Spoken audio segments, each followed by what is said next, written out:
90th minute. Brazil have almost everyone committed forward. Fullbacks high, midfielders flooding the attack, even a center back pushed up into midfield. Behind them, acres of open grass and one lonely goalkeeper. Norway win the ball and break. A few quick passes, Shelderup slides it to Haaland, and he drives it low into the corner. 2-0. Brazil are out of the World Cup, their earliest exit since 1990. Here's the strange part. By almost every attacking metric that's supposed to matter, Brazil looked like the better side that night, and they still lost. Not to bad luck and not to nerves. They lost because they were in control of everything except the one thing that counts, and that kind of control is a trap. Stick with me because this isn't really about football. The trap that ate Brazil is the same one that makes you feel productive on a day you got nothing done, and makes you take your biggest risk at the worst possible moment. Brazil just did both in front of the whole planet. Let me rewind.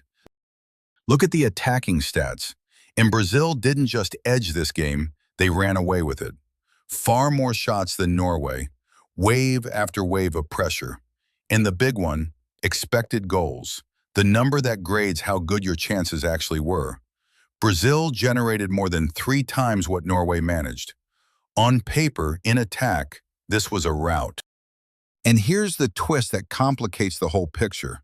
Strangely enough, Norway finished with about 2/3 of the possession, despite Brazil producing the more dangerous attacks.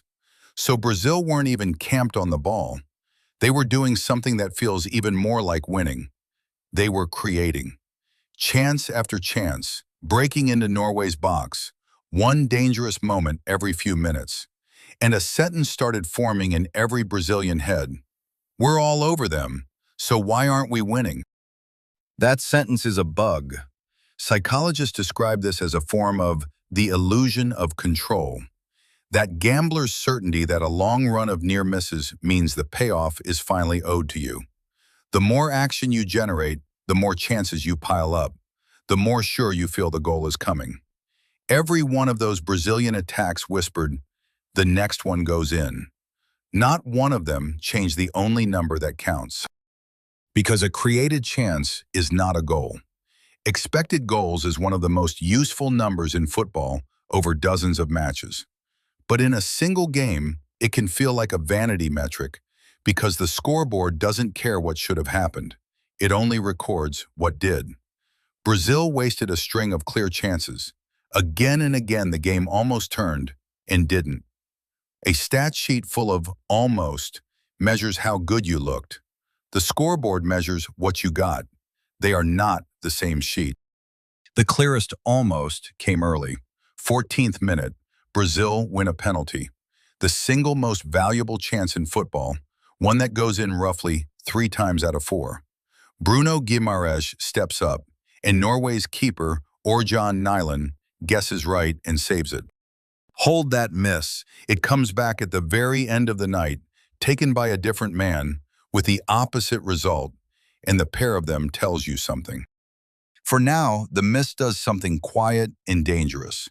Brazil are still all over Norway, still not ahead, and that illusion of control tightens its grip. So they push. Harder, higher, more bodies forward.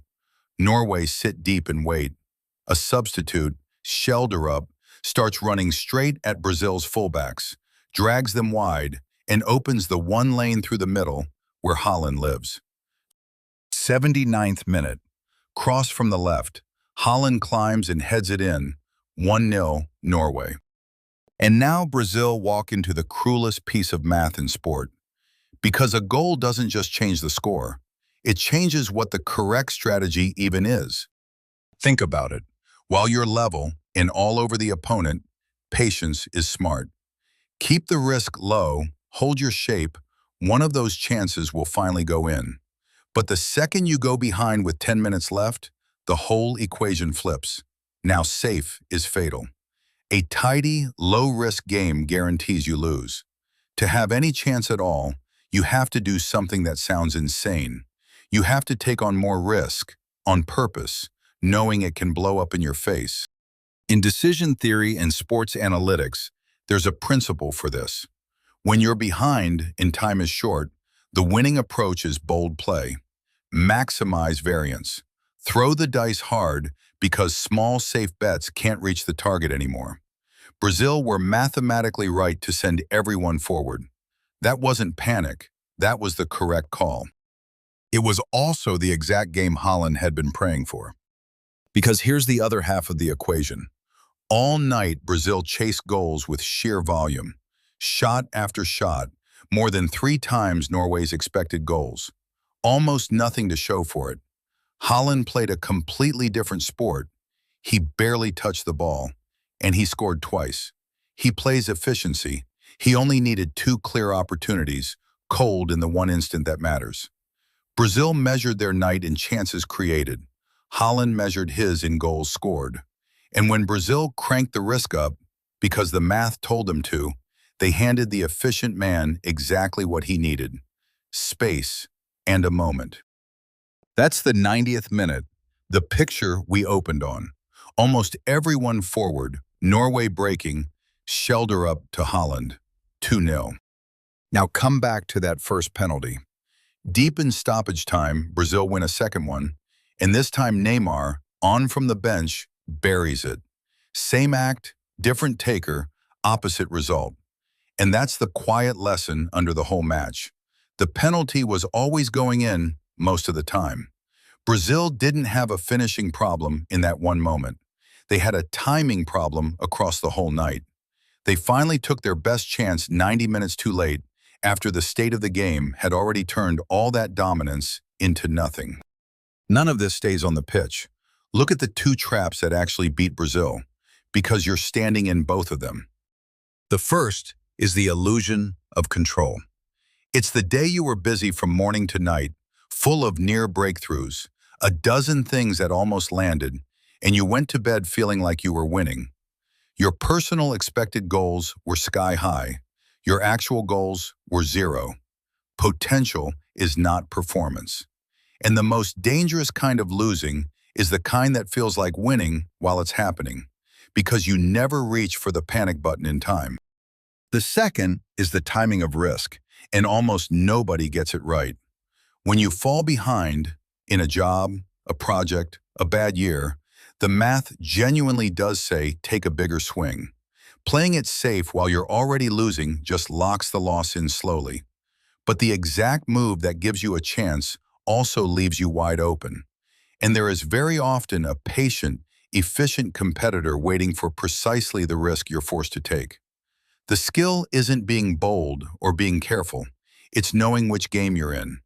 Brazil were the team that had to gamble. Haaland was the man who only had to wait and convert. So here's what actually happened to Brazil.